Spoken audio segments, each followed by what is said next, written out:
అసెంబ్లీలో హాజరైతే ఓటు విప్పుని ధిక్కరించి ఓటుని విజయ్కి సపోర్ట్ గా వేస్తారా, లేదు అవసరమైనప్పుడు మాత్రమే వేద్దామనే ఒక ఆలోచనలో ఉన్నారా అనేది కొంత సస్పెన్షన్ థ్రిల్లర్ గా కనబడుతుంది. అయితే ఇప్పుడు ఒక విషయం మాత్రం క్లియర్ గా ఉంది. కొంత పీసీకే ఎమ్మెల్యేలు ఓకే చేసుకున్నారు, రాత్రి వాళ్ళ నాయకుడిని కూడా కలిసి వచ్చాడు, తర్వాత నిన్న ముస్లిం లీగ్ నాయకులను కూడా కలిశారు. కాబట్టి విజయ్ కి పెద్ద ఇబ్బంది లేదు. వామపక్షాలకు సంబంధించిన 4 ఓట్లు క్లియర్ గా ఉన్నాయి, కాంగ్రెస్ కి సంబంధించిన 5 ఓట్లు క్లియర్ గా ఉన్నాయి, అలాగే ఐయుఎంఎల్ కి సంబంధించిన 2 క్లియర్ గా మద్దతు ఇచ్చే అవకాశం కనబడుతుంది. రెండవది బీసీకేకి సంబంధించిన 2 కూడా క్లియర్ గా కనపడుతుంది. అయితే ఈ ఎమర్జెన్సీలో ఇప్పటికిప్పుడు కేవలం కరెక్ట్ గా మ్యాజిక్ ఫిగర్ కి దగ్గరలో ఉండడం కంటే కూడా కొంత ఎక్స్ట్రా ఉండాలి అనేది ఆ విజయ్ ప్లాన్. కొంత ఎక్స్ట్రా ఉంటే టక్కనే ఆ సమయంలో పొరపాటు జరిగినా, లేకపోతే ఉద్దేశపూర్వకంగా కొందరు బ్యాక్ స్టాప్ చేయాలనే ప్లాన్ చేసినా దానికంటే ఎక్కువ ఓట్లతో ఆయన బయటపడాలి అనే ఒక ఆలోచన అయితే చాలా సీరియస్ గా చేస్తున్నారు. అందుకే ఇప్పుడు అన్నాడీఎంకేలో ఉన్న కొంతమంది వ్యక్తులు విప్పుని ధిక్కరించి అక్కడ ఎవరైనా గైర్హాజరు కావడమా లేకపోతే ఓట్లు వేయడమా. వన్స్ గైర్హాజరు అయితే అంటే బేసిక్ గా స్పీకర్ లో ఎంతమంది ఎమ్మెల్యేలు ఓటు సమయంలో హాజరవుతారో దాన్ని బట్టి 50% 50/1 అది జరగాలి. కాకపోతే ఇప్పుడు అటువంటి పరిస్థితులు జరుగుతాయా ఏంటి అనే ఒక చర్చ అయితే తమిళనాడు మొత్తం కూడా జరుగుతోంది. బల నిరూపణ సమయంలో విజయ్ ఎటువంటి జాగ్రత్తలు తీసుకున్నారు, రాత్రి ఇప్పుడు చేస్తున్న నెట్వర్కే ఈ రోజు మరి కాసేపట్లో బల నిరూపణ సంబంధించిన వ్యవహారంలో ఆయన సక్సెస్ అవుతారా లేదా అనే అంశాలు చాలా సీరియస్ గా వర్కౌట్ అయ్యే పరిస్థితి అయితే ఉంది. అన్నాడీఎంకే ఎమ్మెల్యేలు ఎలా వ్యవహరిస్తారు అనేది తమిళనాడు అంతా కూడా కొంత చర్చ జరుగుతోంది. స్పీకర్ తన నిర్ణయాన్ని ఏ విధంగా చూస్తారు, నిజంగానే వీళ్ళలో ఎవరైనా గైర్హాజరవుతారా, హాజరైన ఎమ్మెల్యేలు ఓట్లేసే ధైర్యం చేస్తారా ఏంటి అనేది కొంత చూడాల్సిన అయితే పరిస్థితి అయితే ఉంది. కానీ మొత్తం మీద ఒక రకంగా విజయ్ కి ఇబ్బంది లేకపోయినా మ్యాజిక్ ఫిగర్ కి దగ్గరలో ఉన్నా కానీ ఏ సమయంలో ఏదైనా జరగచ్చు తమిళనాడు రాజకీయాల్లో ఇప్పటికీ కొంత ఆలోచిస్తున్న పరిస్థితి అయితే చాలా స్పష్టంగా కనపడుతుంది. కళ్యాణ్, అయితే కృష్ణమోహన్, ఇప్పుడు ఏఐడిఎంకే పార్టీకి సంబంధించిన చీలిక ఎమ్మెల్యేలు అంటే వేలుమణి, అలాగే ఎస్పీ వేలుమణి, అలాగే షణ్ముగం, మాజీ మంత్రి షణ్ముగంతో పాటు ఉన్న 28 కానీ 30 మంది ఎమ్మెల్యేలు అంటున్నారు కదా, ఆ వ్యక్తులందరూ టీవీకేకి మేము బహిరంగంగానే సపోర్ట్ చేస్తామంటూ కూడా పబ్లిక్లో అంటే వాళ్ళకు ప్రెస్ మీట్ పెట్టి కూడా మాట్లాడారు.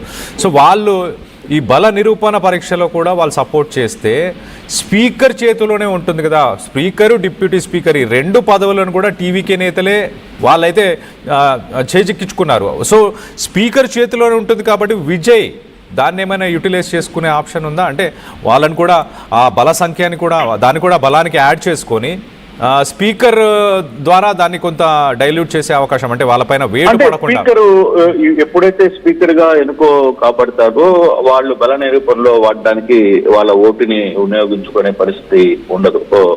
సో రెండవది ఇప్పుడు ఓవరాల్ మెంబర్స్ ఎంతమంది ఉన్నారు, లేకపోతే 234 మందిలో అసలు సభకి ఎంతమంది హాజరవుతారు, హాజరైన ఎమ్మెల్యేలు ఎంత, ఆ హాజరైన ఎమ్మెల్యేలో 50+1 రావాలి. సో ఆ విధంగా కౌంటింగ్ జరుగుతుంది.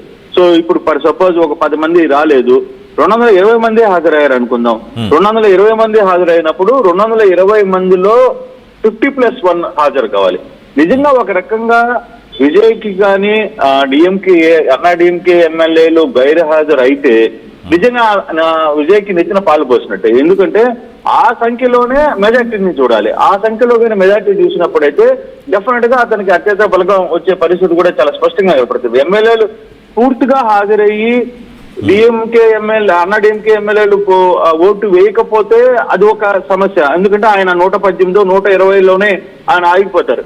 లేదు ఒకవేళ అన్నాడీఎంకే ఎమ్మెల్యేలు ఏదైతే పళనిస్వామి వర్గానికి ఒక నోటీస్ ఇచ్చిందో విప్పు జారీ చేసింది కాబట్టి సో ఆ సమయంలో వాళ్ళు రాకపోతే ఇంకా నెచ్చిన పాలు పోసిన పరిస్థితి. ఒకవేళ నిజంగానే వచ్చి వ్యతిరేకంగా ఓట్లు వేస్తే ఏంటి, అన్నాడీఎంకే ఎమ్మెల్యేలు ఒకవేళ టీవీకేకే విప్పును కూడా ధిక్కరించి విప్పును కాదనుకొని ఓట్లు వేస్తే ఏంటి పరిస్థితి అని ఒక చర్చ జరిగినప్పుడు అప్పుడు స్పీకర్ యాక్షన్ తీసుకోవాల్సిన పరిస్థితి. అయితే ఇప్పుడు స్పీకర్ టీవీకి పార్టీకి మద్దతుగా ఉండే అవకాశం ఉండదు. ఎందుకంటే ఆయన స్పీకర్ 2 పార్టీలకు తటస్థంగా ఆయన వెళ్ళిపోయారు.